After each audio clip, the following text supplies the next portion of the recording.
Assalamualaikum warahmatullahi wabarakatuh. Good morning everyone. My name is Khadija and I'm the project manager of Group 5. Today, together with my team members, Hafiza Aryani, Raina Van Prasaja, Muhammad Mirza Rizky Sahara, and William Dominic Sugiarto, we are going to present our project charter titled Klinik Unesa e-Pharmacy Project. This project is a digital healthcare initiative designed for Universitas Negeri Surabaya. It aims to make it easier for students and staff to access essential medicines and health supplements through a simple and reliable online platform. We all know that getting medicines on campus isn't always easy. Sometimes the pharmacy is far, the opening hours are limited, or the process takes too long. That's why we came up with this idea, a digital pharmacy platform that connects the campus community with the trusted local pharmacies. Through this project, we aim to provide a faster access to medicines, better health support, and a more practical solution that fits students and staff daily routines. Our goals are clear and measurable. Within the first 3 months, we want to reach at least 100 active users. We will also partner with 2 lines of pharmacies to make sure everything runs smoothly. And we aim for a 70% order fulfillment rate within 30 minutes and a user satisfaction rate of at least 85% in the first year. Scope of the Klinik Unesa e-Pharmacy project is clearly defined to ensure focus and visibility during implementation.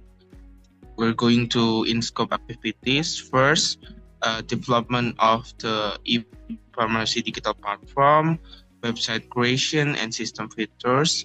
The second is integrations with licensed local pharmacies for the supply of medicine and real-time stocks updates and order processing. And the third, campus delivery and pickup logistic coordinations with couriers or campus logistic teams. Fourth, perceptions verification system, upload and validations of perceptions to ensure compliance. And five, online payment system, risk or virtual account integrations for transactions.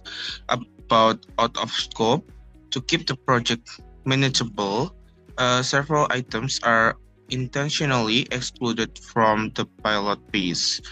The first is complete telemedicine services, like doctor consultations via video or voice.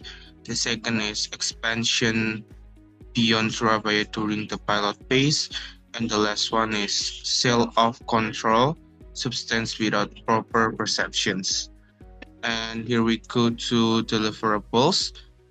There is 7 deliverables. The key of the UNESA e-Pharmacy project include: the first is a fully functional website e-pharmacy digital platform. The second is integrations with at least 2 licensed partner pharmacies. The third, perceptions verifications feature to ensure compliance with medical regulation. The fourth, a logistic system for campus delivery and pickup points. The five, documentations, user manual, admin guide, and SOPs for pharmacy partners. The six, regular reports on platform usage, financial performance, and user feedback. The last deliverables is final project evaluation report with KPI measurement. So this is the stakeholder page. Here I'm going to explain to you the name of the stakeholders and the role and the responsibility of each stakeholders.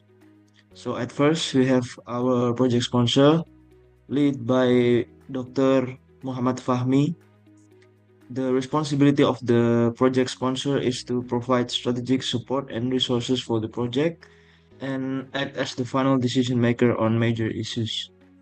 And then the second, we have our project manager, led by Hodijah. The responsibility of project manager is to coordinate all project activities and ensure the project stays within the scope, time, and budget.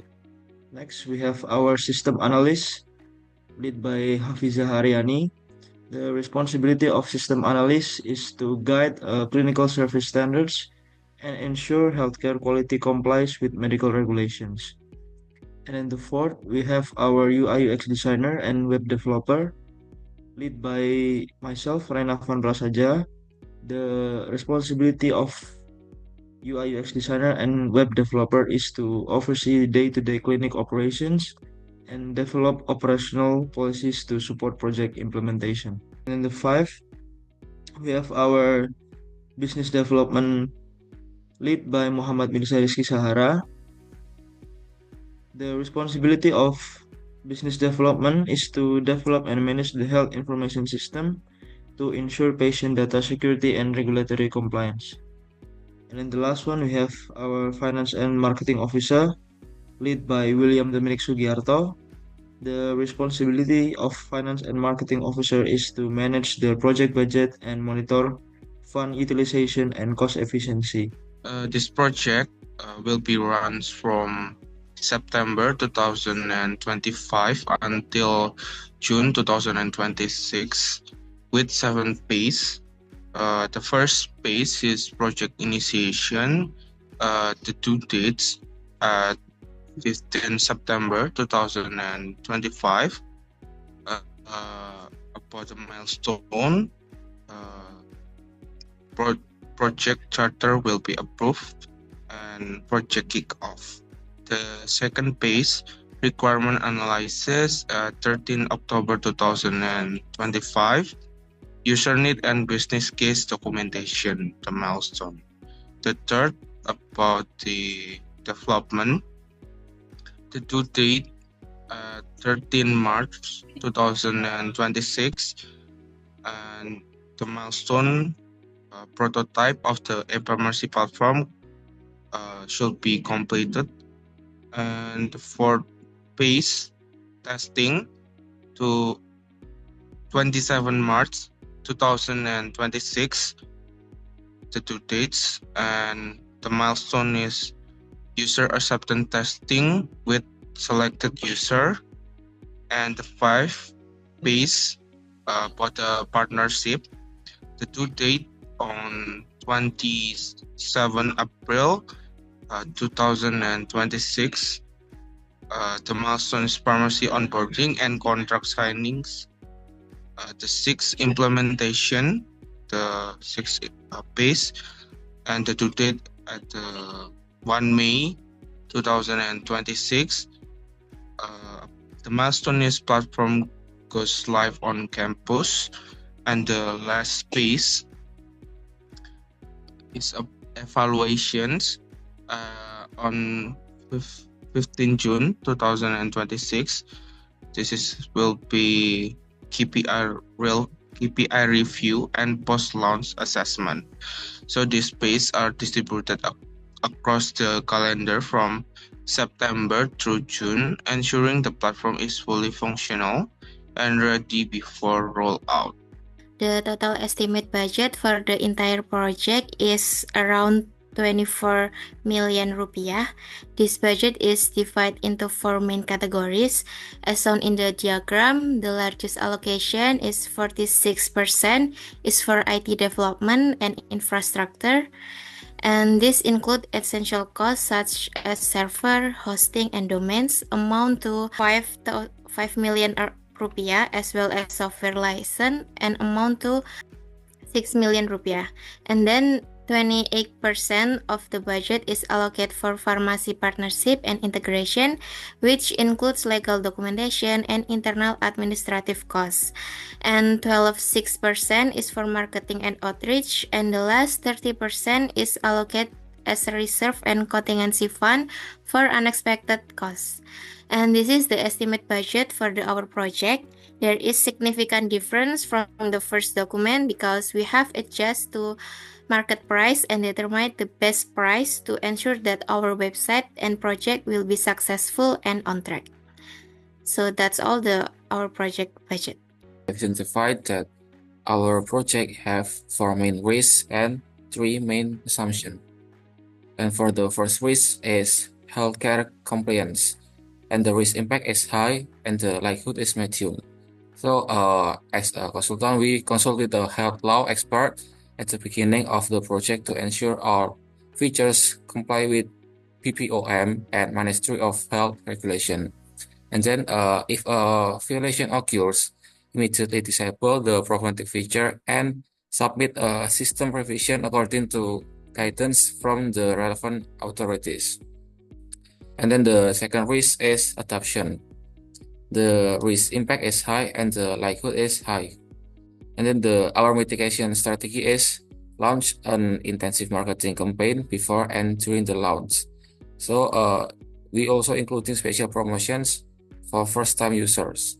And then our contingency plans is if adoption is low after the first month, distribute a survey to identify the causes and provide incentives to increase participation. And then the third risk is technical risk. The impact is high and the likelihood is medium. So as the mitigation strategy, we conduct through users acceptance testing with a select group of students to find and fix bugs before official release. And then the contingency plan is in case of downtime, the technical team will immediately perform repairs while transparently providing progress update to users via social media. And then the last risk is logistic risk. The impact is medium and the likelihood is medium too. And then our mitigation strategy is establish a clear standard operating procedure or SOP with delivery partners, including a maximum estimated delivery time within the campus area. And then our contingency plan is if a delay occurs, provide compensation in the form of a discount voucher to the affected user and conduct a direct evaluation of the career on duty.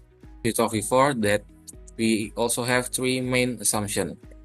The first assumption is students and staff will adopt the platform if it is user-friendly and affordable.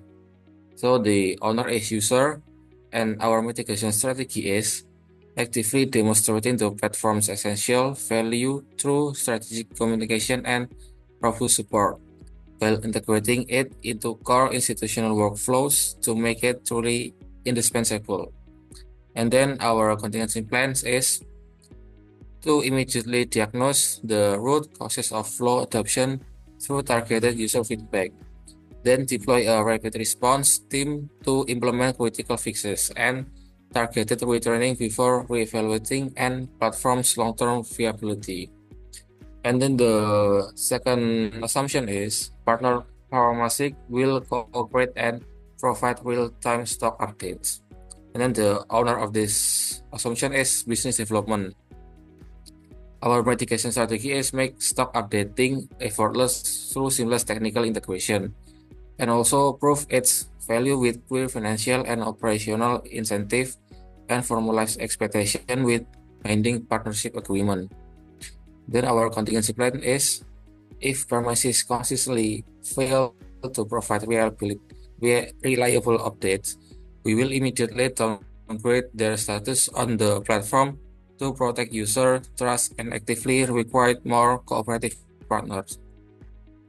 And then for the last assumption is campus logistics support delivery or drop-off points will be available during pilot testing. The assumption owner is project manager. Our mitigation strategy is we will mitigate this by establishing a formal SLA with the campus logistics team to guarantee resource availability and a defined workflow. And then our contingency plan is if campus logistics fail, the project team will handle emergency delivers while activating a pre-vetted third-party courier. The internal project team, we have Khadija as the project manager. And then the second, we have Hafiza Aryani as the system analyst. And then the second, we have Renavan Prasaja as the UI UX designer and web developer. And then the fourth, we have Muhammad Mirza Rizky Sahara as the business development. And then the last one, we have William Dominic Sugiarto as the finance and marketing officer. To make all of this happen, we need to complete a few important steps. First, finalizing our pharmacy partnerships. Second, preparing the IT infrastructure like hosting and payment gateway. And lastly, launching of marketing campaign to introduce the platform to students. This project has been officially approved by Dr. Muhammad Fahmi as our project sponsor and by myself as the project manager. To wrap it up, the Klinik Unesa e-pharmacy project isn't just about buying medicines. It's about building a more accessible and efficient healthcare experience for everyone on campus. Thank you very much for your attention. We hope you enjoy our presentation and can see the potential of this project.